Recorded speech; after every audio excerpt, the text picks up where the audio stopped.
শারীরিকভাবে ফিজিক্যালি হয়তো ওইদিকে গেছেন, কিন্তু মদন দাও বিশ্বাস করেন কে মদন দার মন অন্যদিকে পড়ে আছে।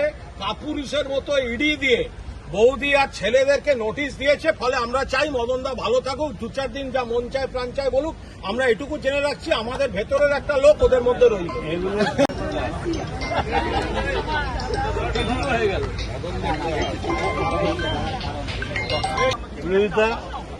বিরোধী আসনে বসুক, 10 বছর সরকারি আসন এসে এটা কি বললি? ঠিক ঠিক ঠিক ঠিক।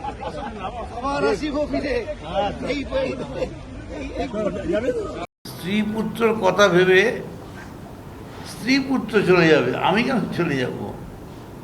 আর স্ত্রী পুত্র তো আমাদের দেশের এজেন্সি ডেকেছে, যাবে। এর আগেও ডেকেছে, গেছে, বাড়িতে এসছে। সত্যিই যদি আমি কোনো অন্যায় করে থাকি তার তো বিচার হওয়া উচিত।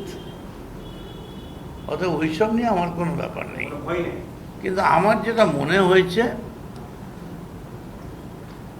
যে কালীঘাট থেকে তৃণমূল কংগ্রেস যেভাবে পরিচালিত হচ্ছে, সেভাবে আর যাই হোক